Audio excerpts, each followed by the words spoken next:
Hi, everybody. My name is Rafa Lombardino, and this is Translation Confessional.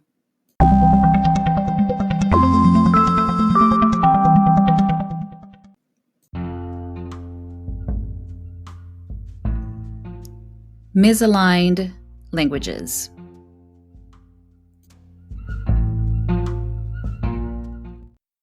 Last week, I addressed the fact that we use a word in English to designate something in Portuguese, but we can't use it back in English when describing the very same thing. I was talking about how the term indoor soccer in English is localized as futebol society in Brazilian Portuguese.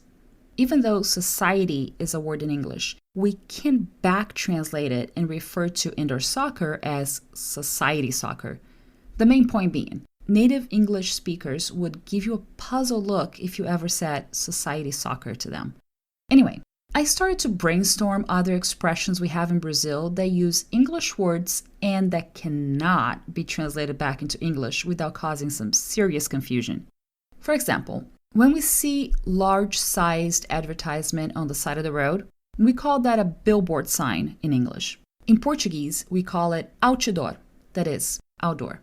There's no way you can point to a billboard sign and say, that is an outdoor, without confusing native English speakers, even though outdoor is a word that exists in English, because it's actually used as an adjective to designate open air, outside, and exterior environment.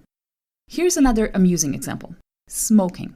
In English, as a verb, that's the act of smoking a cigarette, a cigar, a pipe, a blunt. It can also be an adjective, usually followed by hot, to make the expression smoking hot when referring to someone who is inarguably attractive or looks very nice because of the outfit they're wearing.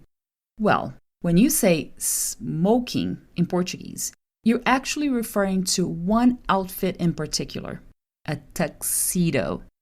So the attire that men wear to a formal event is called tuxedo in English and smoking in Brazil. Just because Brazilians use a word in English to describe that, it doesn't mean it's correct to point at a guy wearing a tuxedo in front of a native English speaker and refer to that as smoking, unless you're trying to point out that the guy is looking very, very hot. The last example I could think of when reflecting about how my two main languages are somewhat misaligned involved the expressions playback and lip syncing. The other day, I was talking about the most disappointing concert I had ever been to. And I remembered I went to see a Brazilian band I really liked when I was a preteen. They came to San Diego, so it sounded like the ideal opportunity to see them live and introduce the music to my husband and friends.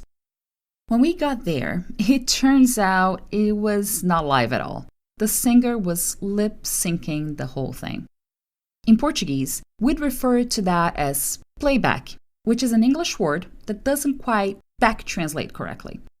I mean, the term playback exists, and it's related to playing back an audio track or a video recording, but it doesn't quite fit the same context.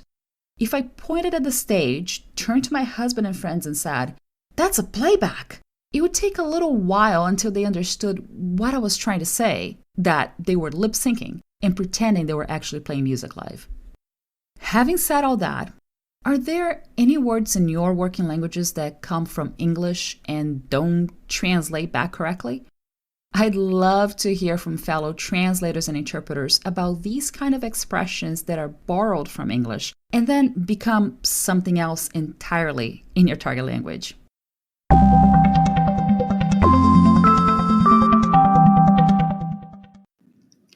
Send me an email at rlombardino@wordawareness.com or leave a voice message on my Anchor page. If I get enough feedback and voice messages, I can go back to the subject and post a special podcast episode with everyone's opinion on this very same theme.